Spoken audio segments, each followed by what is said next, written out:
Hello, welcome to this channel. I am Kay or Kouki. So, however you want to call me, for my older subscribers, you call me by my name as Kay. But if you're new here, you may call me Kouki. So, today's topic is going to be about humility. Humility. The reason I want to talk about this is because I was reflecting on myself, like as in how humility has changed me in a way that it is, I would say, is life changing.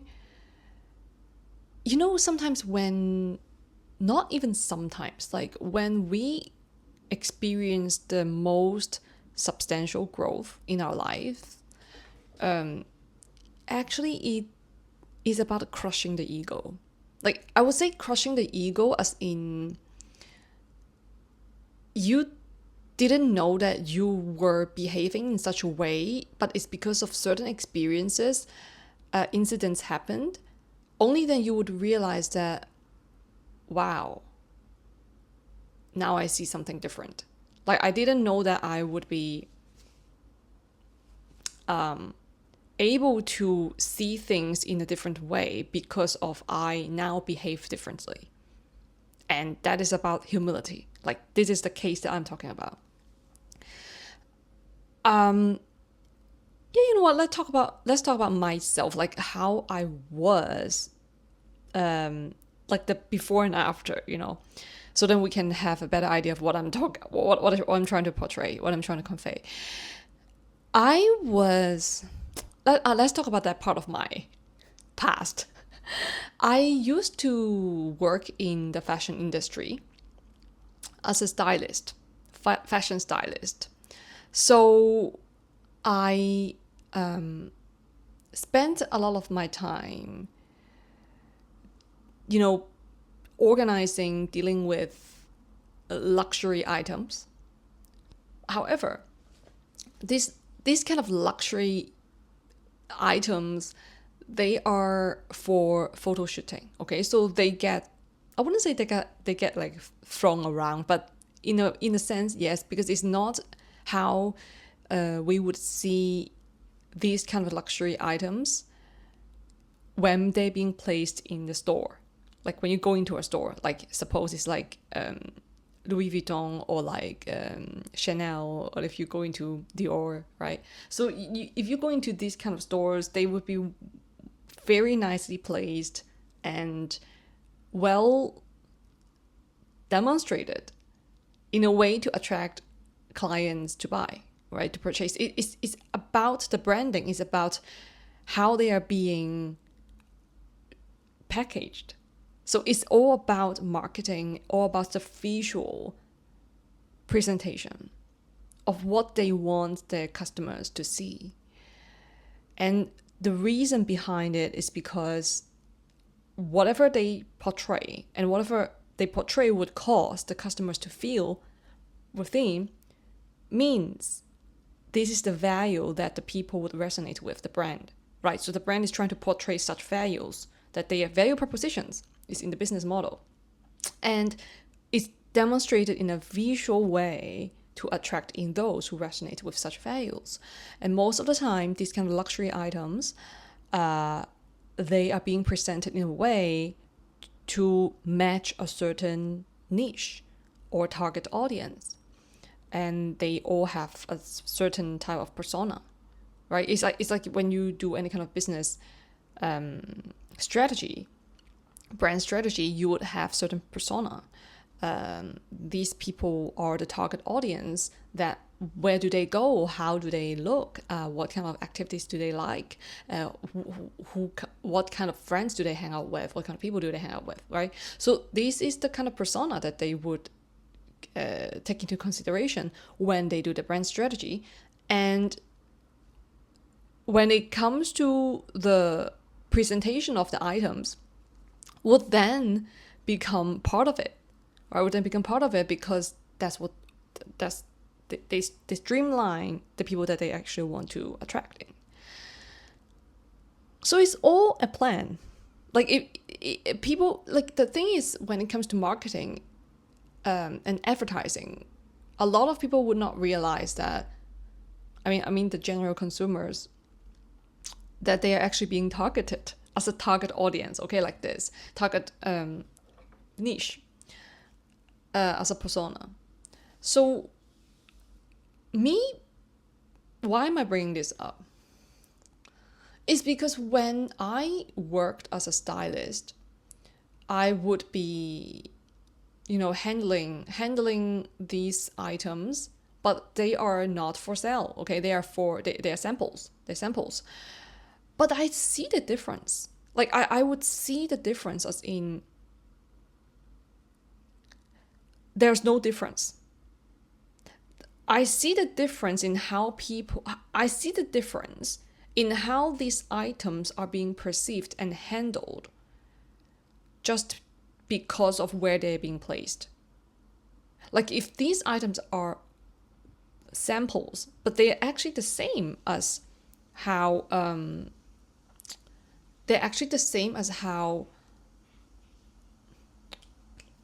wait a second, I don't want to cut the video, so I'm just gonna go out and tell my family member to don't be so loud. Wait a second.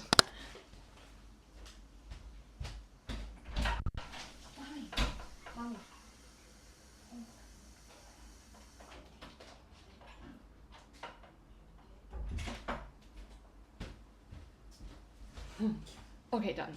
So where was I? I was saying because I can see the difference in the handling of the where they're being placed, the items are being placed. So when the items are with me as a stylist or a styling assistant, they can be placed on the ground. They can be placed, in a way that is absolutely not visually appealing. They're just simply for work. But they're actually the same items as they would be like for sale. It's just they're being labeled as not for sale because they're samples. Whereas for those that are in the store, that are ready to be purchased, it's like as if they are much more superior than the one that I was handling. And you see that difference. That's why it would give me such a contrasting viewpoint when it comes to materials, especially luxury. I honestly, I'm a person that even if I was working in the fashion industry, I've never purchased anything luxury. Like literally, possibly the most luxurious, but I wouldn't even consider it as a luxury brand. It was like long time ago. Is Michael Kors. This absolutely not a luxury brand. Like Michael Kors, I think that was like 10 years ago. I bought a handbag, and that's it. Because I'm not even attracted to luxury items. I find that really just not my cup of tea. And I would appreciate the design of certain luxury brands. I would simply appreciate as how I would go to a museum and appreciating the different artifacts and exhibitions of the artist's works, but I would not really purchase. I just don't have this kind of desire in me to own it, like to own anything. It's just me, okay? And that's what I want to share here, is because when I was being presented, because of the experience that I had in that particular setting, I would see how crafted things could be. Like if you see a poster in a shopping mall, a high-end luxury shopping mall, is a poster of, I don't like Cartier, or like Chanel or whatever, LV, Louis Vuitton. So you would see the entire the result of the poster, of the advertising. I was on set. Like, I was actually the behind the scene crew running around to do my job. And I just want to say the end result of the entire photo shoot that normally consumers would see, it took 3 days to actually 3 days from morning, dawn to dusk, to have that collection being photographed. Like, and it's not just like a few people. It's like 50 people on set on the street, because they actually booked the entire street, the area of it. They would that would be for the production team, right? But I'm not. I'm on the styling team. So the bigger the production, the bigger the fashion house would, the production would be possibly bigger, right? And sometimes I'm just like, I'm looking now, I'm like, in hindsight, it was like all a dream. I mean, this is also a dream, like, whatever, we're having human experience. And it's funny to see it from like dream in a dream in a dream in a dream. And when we realize that, wow, there's nothing to be proud of, it's all about just experiences. And even in the experience in itself, I would see how even just objects could be treated so differently because of how they're being labeled. Like, not for sale is a sample, VS, versus the ones that are actually on sale. They're being taken much more care. Like, there's much more care for the ones that are being ready to be sold. And for the ones that are just samples, no. They're like nothing. They literally like nothing. It's just really objects. But these are called products. The ones that are for sale. You see how crazy this labeling is? And also the way that they're being packaged. This one, like in the storefront, you would see them kind of like put on the pedestal. And this is all playing with human psychology. Of if an object is being placed on a pedestal, it feels more superior. Right? It's the same as how celebrity mindset, the mindset of mentality of how celebrity things work. And how is this related to humility? It's because when I experienced many instances like this in life, so that was just one example that I wanted to draw out to give it more of a context. When I experienced so many of such events and incidents in my life, I would be so humbled. Like, humbled by life in itself, and humbled by, like, I really don't know much. You know, that kind of feeling? It's like, wow. Now that's about the business part. That's about the economy, or like, branding part. But now I want to draw in how spirituality could crush my ego. Not even could. Like, going through the spiritual journey literally is the crushing of the ego. And that crushing of the ego, I would say, is the same as how when I was a stylist, how it would transform the way that I see the world into a way that I now see, and it can't be unseen. What was seen can't be unseen. Like, it's in me. It's like, wow, I didn't see it, but now I do. And I am a different person now because of this, because it can't be undone. It's the same thing, but it's just in a different way of experiencing life. And the way, that's why I said humility would be such a life-changing thing, because you thought you were something big, and then now, because you're presented with a particular situation, you're in it, and you have to go through it. You have to process your emotions. You have to understand, unravel the ugly parts in oneself. So would I see how much room I can improve on. Like how much more I don't know. How much more that I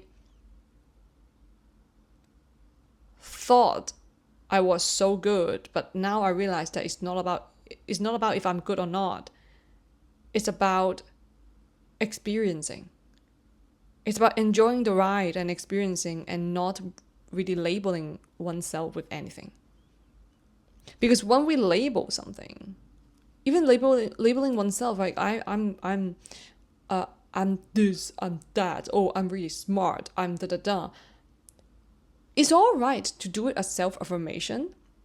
Self-affirmation, yeah, it's like, oh, I'm healthy, I'm amazing, I'm good, I'm balanced, This is good. It's self-affirmation, but if it's mixed with superiority, that I'm better than everybody else,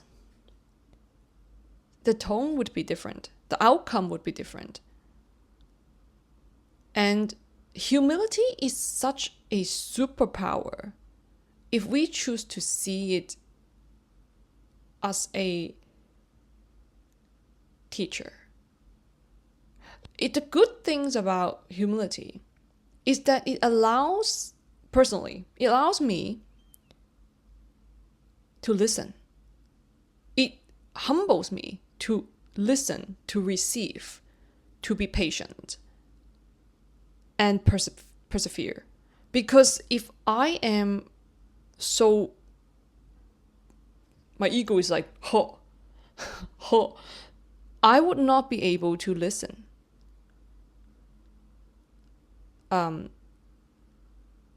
With patience. I would not be able to receive guidance. The kind of guidance, it doesn't have to be coming from angels. It can be from a person, literally, just a stranger that you talk to on the street. Because what this person has in him does not define this person is necessarily who or what this person is. Sometimes the words would come through people to us, because everyone is divine in nature at the core. So the messages can be from anyone, anything. And if I am arrogant, if I choose not to receive, if I choose to see myself as the best, in a way to compare with other people, that I'm better than you, I would not be able to hear the goodness in the messages. I would then be judging, right? I would then be like, what are you? Like, what are you? You just like you're a kid. You're a beggar. Something like this. But no, everything in our lives, they are our teachers. That's how I see it. Personally, that's how I see it. And if anything triggers us, anything, if anything triggers us, even if it's like working, even if when we're cooking and we feel upset because of, oh, I'm not doing good enough, or like, wow, why is the frying pan so hard to use, like, and then I get upset. You see, this is also a learning experience. Like for me personally, I see it as this way. Like I would then be very aware of why would I get upset over this? What makes me feeling the emotions, and what can I learn from this? The frying pan, the experience then becomes my teacher, because I thought I knew better. But then obviously I don't, because I got upset. I got triggered. Then why? You know, like why would I get upset over not even a person? So this is a mirror. This is an actual, all the experiences in our lives, I see them as mirrors. And whatever I feel within actually reflect the interaction between me and whatever is in the external. They actually my teachers. It could be a bird. It could be a plant, a pot of flower. It really doesn't matter. So humility opens up the doors for us, and personally for me, to see into, like, I was gonna say dimensions, but like, yeah, dimensions, absolutely yes, but also new worlds, new ways of seeing the world. Just because I know this much, but if I compare myself, this is how I actually see it. If we do it in math, now say I know this much. I know this much, okay? Now compare to the things that I actually don't know.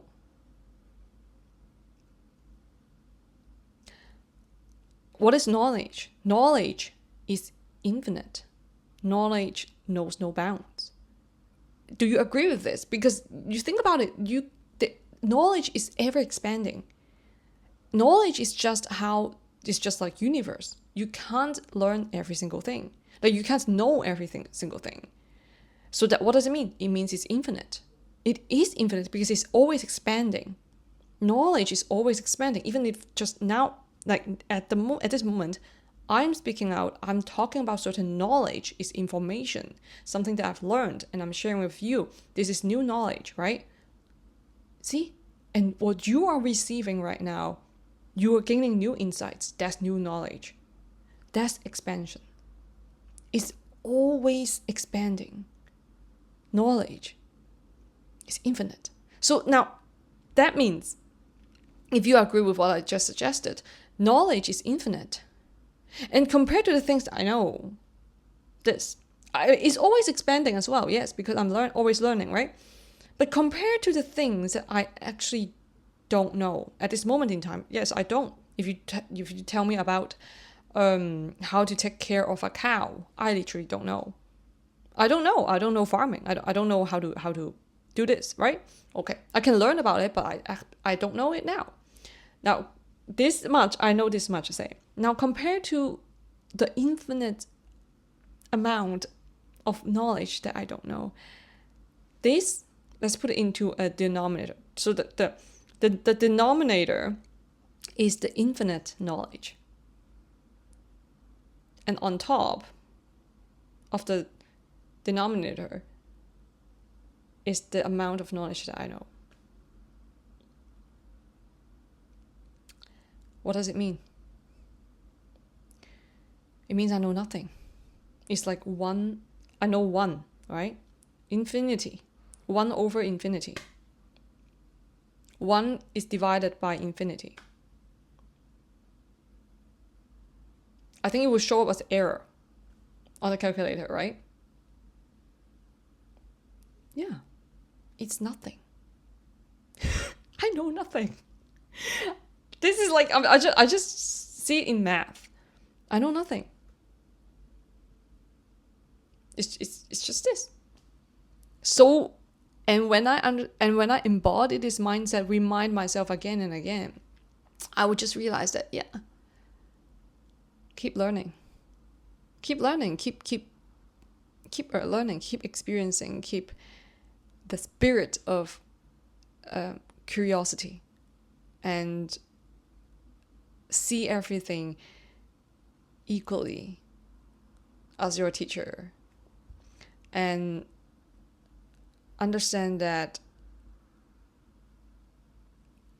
what I thought I knew now might not be the same in the next moment, because I could be presented by the universe that, no, that's not what you think. So be humble to receive that. Like, that's what the universe says. Okay, so that's what I would love to share with you all today, and I hope you enjoyed the video as much as I do. And I wish you a wonderful day and a wonderful night. And thank you so much for your patience, your time, and your love, and your support. So yeah, I will see you in the next one. Okay, bye bye.